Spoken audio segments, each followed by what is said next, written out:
after the feds showed up at her house, I would imagine her health deteriorated.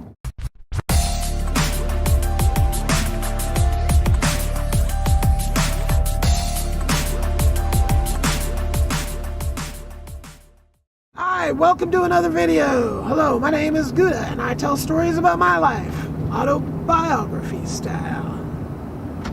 So, one of my biggest regrets in life, no, it's probably actually my biggest regret in life, is this whole thing when I got in trouble with the bank fraud. I don't even know if I touched on this or not, but the bank fraud case, like I had to leave town. The feds, they literally went to my grandparents' house and freaking questioned my grandparents because there wasn't any intent to do fraud.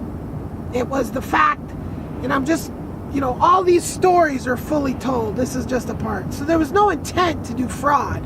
There was just intent to have people able to get loans that they weren't otherwise able to get. And then this dude stole the checks on my fraudulent account. That just started a little snowball effect. And it ended up in everything falling apart and the feds wanting to have a conversation with me.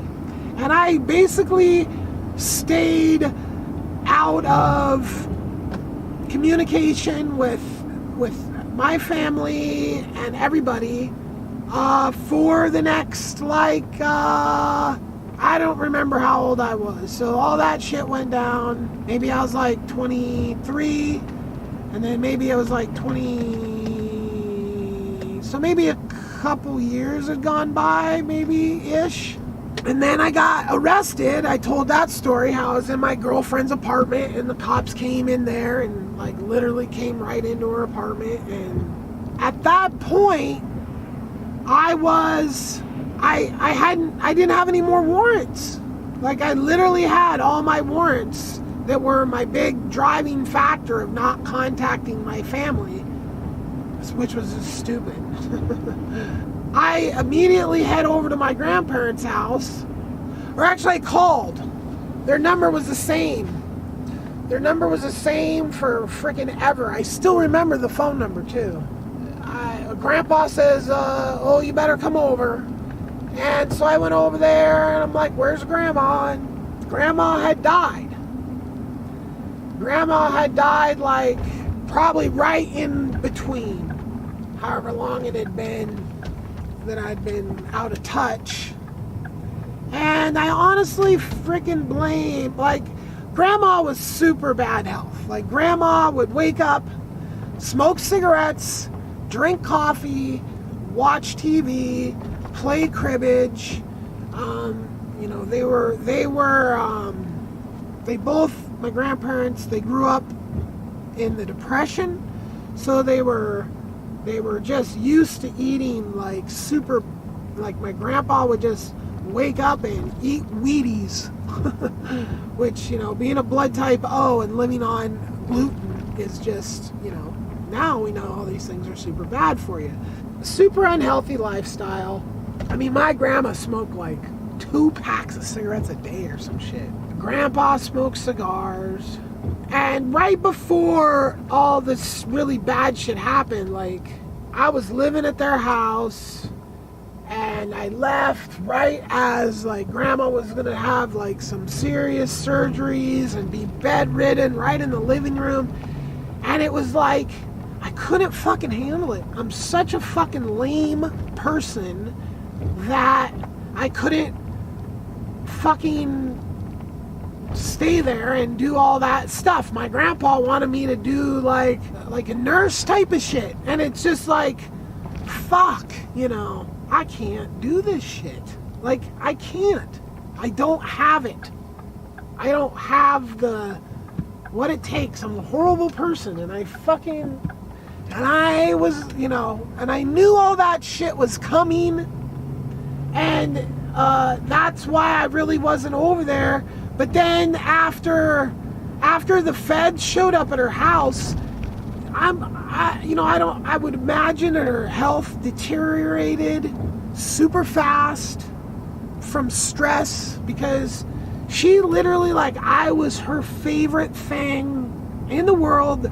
I was the first grandson. She had 3 kids. Her oldest, the first kid she had, was a retarded kid that died. And then my mom and my uncle. So between my mom and my uncle, they were like doing shit the right way. They weren't having fucking kids as teens. I think my mom is like 26, and my uncle is actually older than my mom, and he didn't have kids until like maybe a year or so later. So very responsible kind of birthing practices. I guess my parents had been married for quite a while when they had me. Yeah, I still to this day feel like a horrible person for that. I mean, like, my grandma loved me and took care of me when I was a little baby and all that, and I couldn't do the same for her as an old person. And you know, that's how it used to work, you know, back in the day. But there would have had to have been, like, I don't know.